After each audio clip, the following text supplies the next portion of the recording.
Welcome to Sonipat connect. Sonipat connect channel पर आपका दोबारा से हार्दिक स्वागत है। आज की वीडियो में हम दिल्ली से सोनीपत के मध्य में रेड लाइन मेट्रो कॉरिडोर की विशेष कनेक्टिविटी पर चर्चा करने वाले हैं।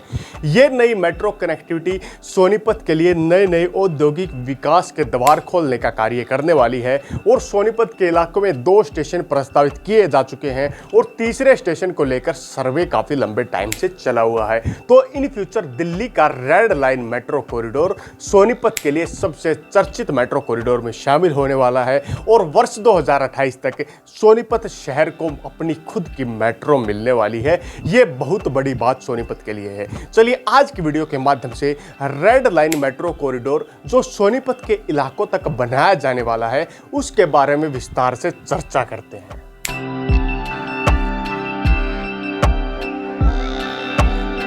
Welcome to Sonipat connect. Sonipat शहर को नई दिशा देने के लिए दिल्ली की रेड लाइन मेट्रो का विस्तार वर्तमान के सोनीपत शहर तक किया जा रहा है। सोनीपत जिले के इलाकों में 2 स्टेशनों का बनना यहां पर प्रस्तावित किया गया है और इन फ्यूचर आने वाले टाइम में एक स्टेशन को और बढ़ाने का विशेष कार्य रेड लाइन मेट्रो कॉरिडोर पर किया जाने वाला है। Red line metro corridor Delhi NCR की ऐसी पहली रेलवे लाइन होने वाली है जो हरियाणा, दिल्ली और उत्तर प्रदेश के इलाकों को एक ही लाइन के माध्यम से कनेक्ट करने का काम करेगी, जिसका एक सिरा हरियाणा में, दूसरा सिरा उत्तर प्रदेश में और बीच का जो कॉरिडोर होगा वो सारा का सारा दिल्ली के इलाकों में रहने वाला है। रिठाला नरेला सोनीपत और रेलवे कॉरिडोर की बात करें, यानी कि रिठाला नरेला सोनीपत मेट्रो कॉरिडोर की यदि बात करें तो यह मेट्रो कॉरिडोर वर्ष 2028 तक सोनीपत में बनकर तैयार हो जाएगा, जिसका अनुमान लगाया जा रहा है। वर्तमान में 26.46 किलोमीटर लंबा ये कॉरिडोर होगा, जिसमें 25.43 किलोमीटर का रूट जो होगा वो पूरा का पूरा एलिवेटेड रूट होगा और 0.98 किलोमीटर का ग्रेड सेक्शन का एरिया यहाँ पर विशेष रूप से छोड़ा गया है।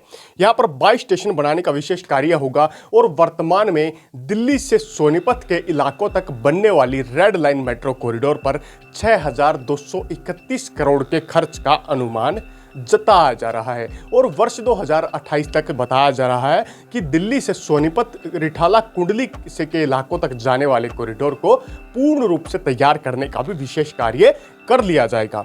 वर्तमान में सोनीपत तक जाने वाली मेट्रो कॉरिडोर पर कुछ ऐसे स्टेशन होंगे जो अलग अलग विशेष एरियाज को, डीडीएस स्पोर्ट्स कॉम्प्लेक्स को और एजुकेशन सिटी सोनीपत के इंडस्ट्रियल एरिया को भी विशेष रूप से रोहिणी के नए नए सेक्टरों से कनेक्ट करने का काम करेंगे। वर्तमान में रिठाला से कॉरिडोर को आगे बढ़ाने का विशेष कार्य किया जाएगा और रिठाला से आगे बढ़ता हुआ कॉरिडोर रोहिणी के सेक्टर 25 में जाएगा, जहां पर इंडस्ट्रियल और कमर्शियल प्रकार की गतिविधियों से कनेक्ट करने का भी काम करेगा। रोहिणी सेक्टर 25 से आगे बढ़ता हुआ corridor Rohini sector 26, Rohini sector 26 से आगे रोहिणी का ही सेक्टर 31, रोहिणी सेक्टर 32 और रोहिणी सेक्टर 36 में स्टेशनों का निर्माण कार्य किया जाएगा। इसके बाद रेड लाइन मेट्रो कॉरिडोर का अगला स्टेशन बरवाला गांव के इलाके में बनाया जाएगा, जहां गांव के एरिया से विशेष कनेक्टिविटी और इंडस्ट्रियल बूस्ट से डायरेक्ट कनेक्टिविटी करने का भी विशेष कार्य करेगा। इसके बाद बरवाला से आगे बढ़ता हुआ सोनीपत मेट्रो का स्टेशन रोहिणी सेक्टर 35 में बनाया जाएगा, यानी कि रोहिणी के सेक्टर संख्या 35 में बनाया जाएगा। इससे आगे बढ़ता हुआ स्टेशन रोहिणी के सेक्टर संख्या 34 के इलाकों में बनाया जाएगा। इसके बाद यह कॉरिडोर आगे बढ़ता हुआ सोनीपत की तरफ जाता हुआ रास्ते में बवाना इंडस्ट्रियल एरिया के सेक्टर 3 और 4 में भी एक स्टेशन प्रस्तावित किया गया है। उसके बाद बवाना इंडस्ट्रियल एरिया के सेक्टर संख्या 1 और 2 के एरियाज में भी एक नए स्टेशन को प्रस्तावित करने का विशेष कार्य किया गया है। इसके बाद सोनीपत मेट्रो आगे बढ़ती हुई बवाना जे कॉलोनी के एरिया में एक स्टेशन का निर्माण कार्य किया जाएगा और बवाना के एरिया में लगभग 3 स्टेशनों का निर्माण कार्य यहां पर प्रस्तावित किया गया है। बवाना से आगे बढ़ता हुआ मेट्रो कॉरिडोर सनोट के इलाके में पहुंचेगा और सनोट में एक स्टेशन का निर्माण कार्य होगा। इसके बाद न्यू सनोट के एरिया में भी एक स्टेशन बनाने का विशेष कार्य किया जाएगा। उससे आगे बढ़ता हुआ मेट्रो कॉरिडोर डिपो स्टेशन एक बनाने का कार्य यहाँ पर सनोट से, न्यू सनोट से आगे किया जाएगा। डिपो स्टेशन से आगे बढ़ता हुआ कॉरिडोर बोहरगढ़ में भी एक स्टेशन बनाने का विशेष कार्य रेड लाइन मेट्रो कॉरिडोर पर किया जाएगा। बोहरगढ़ से आगे बढ़ता हुआ अनाज मंडी नरेला के इलाकों में एक नया स्टेशन प्रस्तावित किया गया है, जिससे अनाज मंडी के एरिया से direct connectivity red line metro की होगी। उससे आगे बढ़ता हुआ नरेला में ही डीडीएस स्पोर्ट्स कॉम्प्लेक्स के एरिया के नज़दीक में एक स्टेशन फिर से प्रस्तावित किया गया है। इससे आगे वर्तमान के नरेला शहर में एक स्टेशन फिर प्रस्तावित है और आगे बढ़ता हुआ नरेला के सेक्टर 5 में दिल्ली का आखिरी स्टेशन बनाने का कार्य होगा। इसके बाद कॉरिडोर दिल्ली की सीमा को लांघ करके हरियाणा के इलाकों में एंट्री लेगा और हरियाणा के कुंडली में पहले प्रस्तावित स्टेशन का निर्माण कार्य किया जाएगा।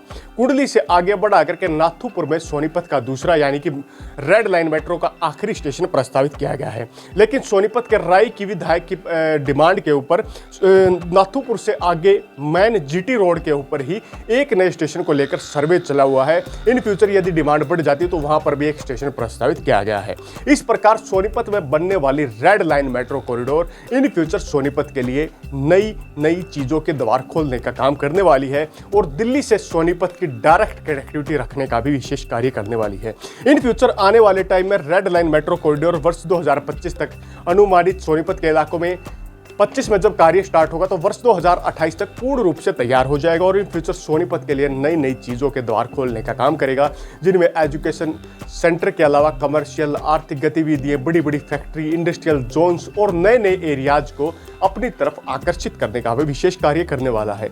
इस प्रकार सोनीपत के इलाकों में रेड लाइन मेट्रो कॉरिडोर एक नई उम्मीद के साथ में बढ़ने का काम होने वाला है। इसी प्रकार यदि अब तक आपने हमारे चैनल सोनीपत कनेक्ट को सब्सक्राइब नहीं किया तो वीडियो को लाइक करें, चैनल को सब्सक्राइब करें और वीडियो को शेयर करने का काम जरूर करें ताकि आपके जानकारों को इसी प्रकार की बारीकी इन्फॉर्मेशन मिलती रहे। इसी के साथ अगली वीडियो तक आप लोगों से विदा लेते हैं। तब तक के लिए जय हिंद, जय भारत।